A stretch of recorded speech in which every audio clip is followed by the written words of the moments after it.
வணக்கம். இன்னைக்கு நம்மளோட சேனல்ல ஒரு சென்சிட்டிவான இன்ஃபர்மேஷன் பத்தி தான் பேச போறோம்.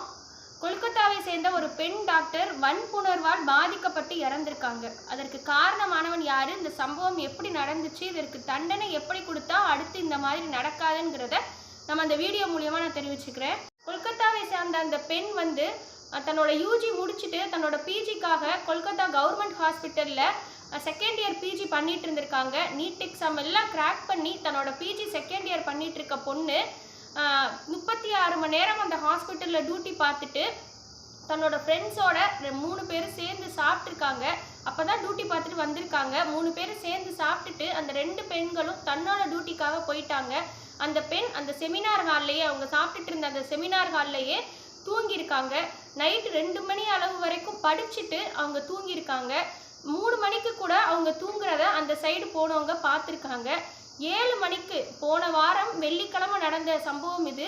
7 மணிக்கு காலையில் க்ளீன் பண்ணுறவங்க வந்திருக்காங்க. அப்போ அந்த பெண் அரை நிர்வாணத்தோட சடலமாக அங்கே இருந்திருக்காங்க. அதை பார்த்ததுமே அங்கே உள்ள டாக்டர்ஸ், அங்கே போலீஸ் எல்லாட்டையும் இன்ஃபார்ம் பண்ணியிருக்காங்க.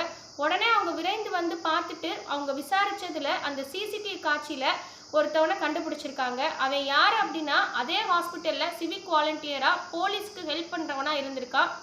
அது மட்டும் இல்லாமல் அவன் ஒரு புரோக்கராகவும் இருந்திருக்கான். ஹாஸ்பிட்டலில் என்ன புரோக்கர் அப்படின்னா, ஸ்கேன் எடுக்க கூட்டிகிட்டு போகணும், ஒரு டாக்டரை பார்க்கணும், ஒரு டாக்டர்கிட்ட ரிப்போர்ட் காமிக்கணும் அப்படின்னா இவன் பேஷண்ட்டுக்கு கைட் பண்ணிட்டு இருந்திருக்கான். இந்த ஊழியர் என்ன பண்ணியிருக்கான் அப்படின்னா, அதே ஹாஸ்பிட்டலில் நைட் 2 மணிக்கு ஸ்கேன் எடுக்க வந்த ஒரு பேஷண்ட்டோட சொந்தக்காரங்களோட சேர்ந்து குடிச்சிருக்கான். அதே கவர்மெண்ட் ஹாஸ்பிட்டலில் குடிச்சிட்டு அந்த செமினார் ஹாலுக்குள்ளே போயிருக்கான். நல்ல பயங்கர போதையோட ஒரு கவர்மெண்ட் ஹாஸ்பிட்டலில் நடமாடி இருக்கான். அந்த அளவுக்கு நம்மளோட சட்டம், நம்மளோட சேஃப்டி இருக்குது. உள்ளுக்குள்ளே போகிறான். உள்ளே போயிட்டு 4 மணிக்கு உள்ளே போயிட்டு 4:45க்கு வெளியே வந்திருக்கான். அந்த சிசிடிவி காட்சியில் இது தெரிஞ்சிருக்கு. அவன் பேர் சஞ்சய் ராய் அப்படிங்கிறவன் தான். இந்த சம்பவம் பண்ணதுக்கான காரணம் அவன் தான் அப்படின்னு போலீஸ் கண்டுபிடிச்சிருக்காங்க. இந்த சம்பவம் நடந்ததுமே அங்கே உள்ள ஸ்டூடெண்ட்ஸ் எல்லாருமே அங்கே உள்ள பிரின்சிபல்கிட்ட போயிட்டு கம்ப்ளைண்ட் பண்ணியிருக்காங்க. உடனே அந்த பிரின்சிபல் கேட்ட கேள்வி என்னன்னா, ஏன் செமினார் ஹாலில் நைட் அந்த பொண்ணு போகணும், ஏன் அங்கே போய் தூங்கணும் அப்படின்னு சொல்லி கொஸ்டின் ரைஸ் பண்ணியிருக்காரு. இது உடனே அங்கே உள்ள ஸ்டூடெண்ட்ஸ் எல்லாருக்கும் ரொம்பவே ட்ரிகர் ஆகிருக்கு. ஏன்னா அங்கே அதே ஹாஸ்பிட்டலில் புரோக்கராக இருக்க அவனுக்கு ஒரு ரூம் இருந்திருக்கு. அந்த ஹாஸ்பிட்டலில் பிஜி படிக்கிற ஒரு பொண்ணுக்கு 36 மணி நேரம் வேலை பார்த்துட்டு வந்திருக்க ஒரு பொண்ணுக்கு கரெக்டான ரூம் தங்குறதுக்கான ஒரு அக்கமடேஷன் இல்லாதனால அவங்க செமினார் ஹாலில் தூங்கியிருக்காங்க. ஆயிரக்கணக்கான பேஷண்ட் இருக்காங்க, டாக்டர்ஸ் இருக்காங்க. அப்படி இருந்துமே இந்த சம்பவம் நடந்திருக்கு. அந்த பெண் எப்படி தாக்கப்பட்டிருக்காங்க அப்படின்னா, ரொம்பவே கொடூரமாக தாக்கப்பட்டிருக்காங்க. அந்த பெண்ணோட பிஎம் ரிப்போர்ட்டில் என்ன வந்திருக்கு அப்படின்னா, 3 to 5க்குள்ளே தான் இந்த சம்பவம் நடந்திருக்கு. அவங்க இறந்துருக்காங்க. அது மட்டும் இல்லாமல் அந்த பெண் கண்ணில் ப்ளீடிங் ஆகிருக்கு, வாயில் ப்ளீடிங் ஆகிருக்கு, லிப்ஸில் ப்ளீடிங் ஆகிருக்கு, உடம்பு ஃபுல்லாக பல காயங்கள் பட்டிருக்கு. ரொம்ப கொடூரமாக தாக்கப்பட்டு இறந்துருக்காங்க. அது மட்டும் இல்லாமல் அந்த பிஎம் ரிப்போர்ட் படி 3 to 4 பேர்கிட்ட தாக்கியிருக்காங்க அப்படின்னு வந்திருக்கு. அதை இன்னும் போலீஸ் கண்டுபிடிக்கல. இப்போதைக்கு இவனோட தப்பை ஒத்துக்கிட்டா. அதை ஒத்துக்கிறதுக்கு காரணம், அவன் ஃபஸ்ட்டு ஒன்றுமே பண்ணாத மாதிரி அவனோட ரூமில் போயிட்டு இந்த சம்பவம் நடந்துட்டு போய் தூங்கியிருக்கான். கேஷுவலாக தூங்கிட்டு அவனோட திங்ஸ் எல்லாம் துவைச்சி போட்டுட்டு, அவனோட துணியெல்லாம் துவைச்சி போட்டுட்டு தூங்கியிருக்கான். அவனோட காலனியை மட்டும் அவன் கழுவாமல் விட்டுட்டான். அந்த காலனியில் இந்த பெண்ணோட ரத்தம் இருந்திருக்கு. அதை வச்சு போலீஸ் கண்டுபிடிச்சிட்டாங்க. அது மட்டும் இல்லாமல் அவன் மேலே ஃபஸ்ட்டு டவுட் எப்படி வந்துச்சுன்னா, அந்த ரூமில் இவன் உள்ளே போகும்போது ப்ளூடூத் மாட்டிட்டு போயிருக்கான். 4 மணிக்கு 4:45க்கு அந்த பெண்ணை கொலை பண்ணிட்டு வன்புணர்வு பண்ணிட்டு வெளியே வரும்போது அந்த ப்ளூடூத்தை அங்கேயே விட்டுட்டு வந்துட்டான். அந்த ப்ளூடூத் எந்த ஃபோனுக்கு மேட்ச் ஆகுதுன்னு பார்க்கும்போது இந்த சஞ்சய் ராய் அவனோட ஃபோனுக்கு தான் மேட்ச் ஆகுதுங்கிறத போலீஸ் கண்டுபிடிச்சிட்டாங்க.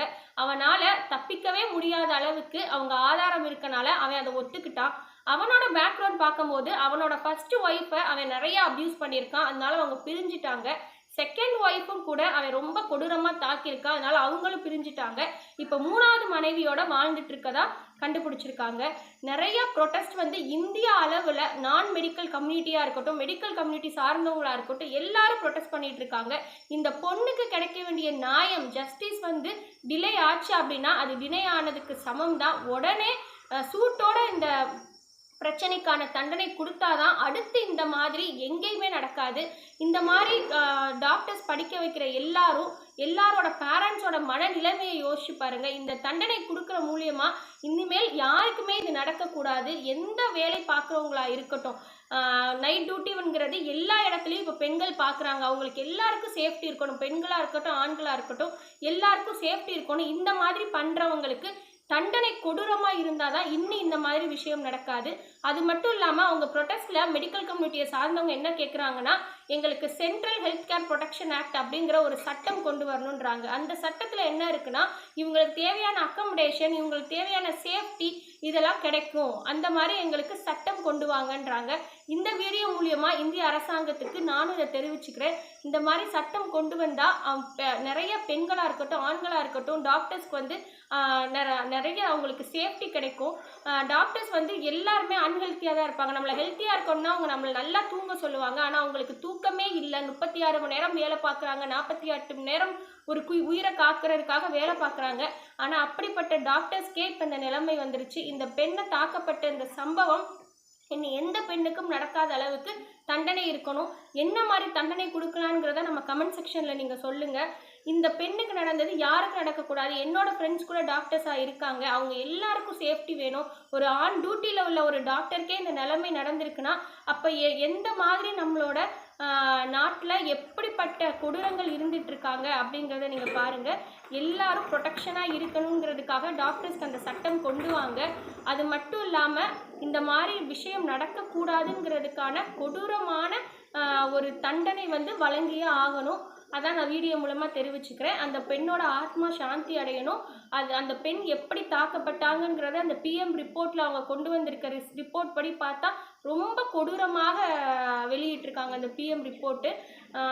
இந்த பெண்ணை பெற்றவங்க எந்த அளவுக்கு மன அளவில் பாதிக்கப்பட்டிருப்பாங்க அப்படிங்கிறத நம்மளால் உணர முடியுது. நமக்குள்ள அந்த வெறியோட அவங்களுக்கு கொடூரமான வெறி இருக்கும். எனக்கு தெரிஞ்ச பனிஷ்மெண்ட் என்னன்னா, அந்த பெண்ணோட பெற்றவங்கள்ட்டையே அவனை ஒப்படைச்சிட்டா தண்டனை வந்து ரொம்ப காலத்துக்கு தள்ளாது. இப்போ போலீஸ்கிட்ட கொடுக்க கண்டு தானே போலீஸ் கஸ்டடியில் அவன் ரொம்ப சேஃபாக இருக்கான்.